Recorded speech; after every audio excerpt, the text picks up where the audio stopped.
It is 40,000 BCE. It is the middle of the night.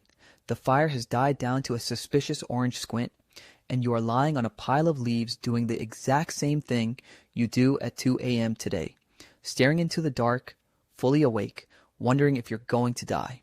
Spoiler, you might. So, what did early humans actually do when the temperature dropped and sleep simply refused to happen? The answer involves a biological survival trick so effective that it still makes you instinctively want to curl into a ball and steal all the blankets from whoever you're sleeping next to. This is the story of how humanity survived the cold. Humans are, biologically speaking, a joke.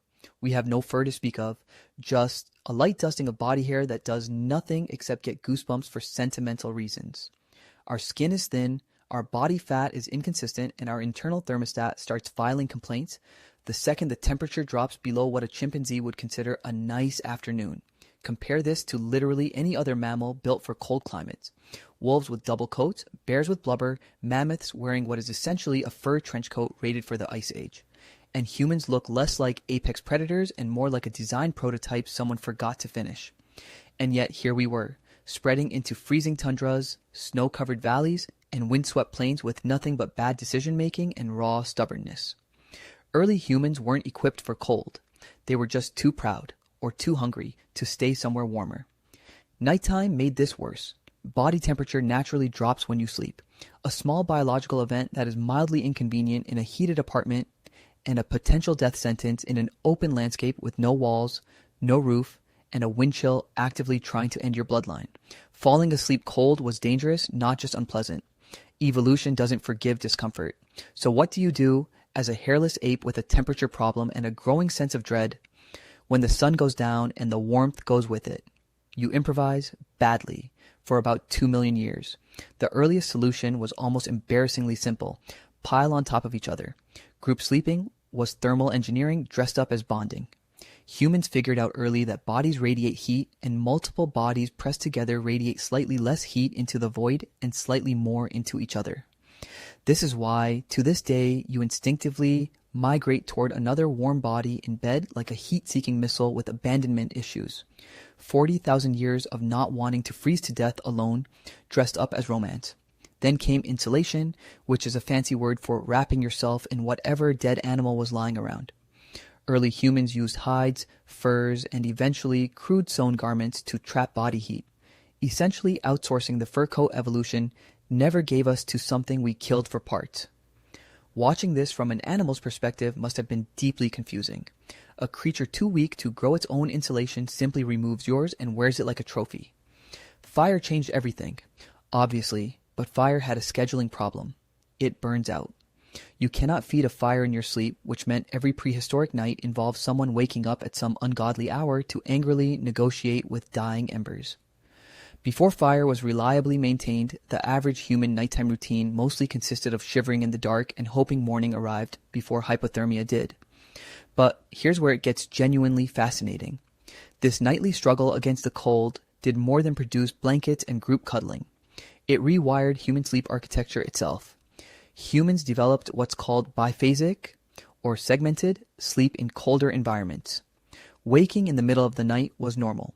Expected even. Early humans would sleep for a few hours, wake up cold, tend the fire, talk quietly, maybe have a snack, and then go back to sleep for a second stretch. Modern humans still do a diluted version of this, waking up at 3 a.m. for no discernible reason, staring at the ceiling and wondering if this is the night your body finally gives up on the concept of sleeping through. But solving this problem created a completely new, slightly ridiculous psychological glitch. One you've probably felt this morning. The deeply irrational comfort of hiding under a blanket from problems a blanket cannot physically solve. Bills, anxiety, existential dread. None of it cares about thread count. And yet the brain, running on 40,000-year-old cold survival software, still registers wrapped in fabric as temporarily safe from death, which is why burritoing yourself in a duvet feels like an act of self-defense. The cold also shaped human sociality in ways that had nothing to do with temperature and everything to do with trust. Sleeping in a group only works if you're reasonably confident the person next to you won't rob you, stab you, or roll over onto the fire in a way that ends the tribe's night early. shared sleeping arrangements required a baseline level of social bonding, which meant cold nights quietly selected for humans who were good at cooperation, conflict resolution, and not being an insufferable tent mate. In other words, the Ice Age was running an extremely long, extremely cold personality test, and agreeableness was the correct answer. We don't have exit interviews from the people who failed it, but you can guess how those nights went. Sleep itself became a communal survival strategy layered with hierarchy. The center of the sleeping group, warmest, safest, farthest from wandering predators, was prime real estate typically reserved for infants, the elderly, or whoever currently held the most social capital. The edges were cold, exposed, and occupied by whoever drew the short straw of tribal politics. Sound familiar? It's the same instinct that makes modern humans fight over middle seats, hog the good side of the bed, or feel a primal irritation when someone steals the covers. Call it ancestral thermal real estate anxiety, fully intact after 10,000 years of civilization. The real turning point was tailored clothing. Early humans stopped draping fur over their shoulders and started sewing it into shape, cut to actually trap air and body heat. Bone needles dating back roughly 40,000 years tell the story. Fitted layers, insulated boots, hooded coverings. Not wrapping. Engineering. Forget fashion. This was the difference between surviving an ice age migration and becoming a cautionary fossil. Fitted clothing meant humans could sleep and function in environments that should have killed them outright.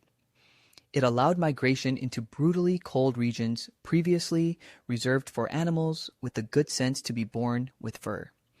For the first time, a species without natural cold adaptations was outcompeting species that had spent millions of years developing them, purely through the audacious strategy of stealing someone else's coat and improving the stitching.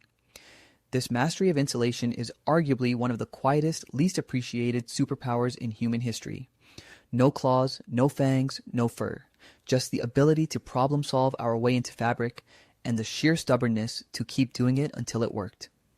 Which brings us to tonight in your climate-controlled bedroom, wrapped in a blanket engineered by centuries of textile science, and yet still occasionally lying awake at 2 a.m.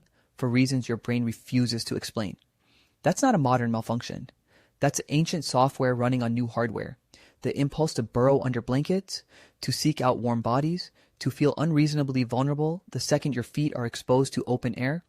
All of it is a direct descendant of a survival strategy that kept your ancestors alive through winters that would have ended lesser, better insulated animals. Even the appeal of white noise, rain sounds, or a heavy weighted blanket taps into something ancient, a nervous system that associates enclosed, insulated, pressure-surrounded environments with safety.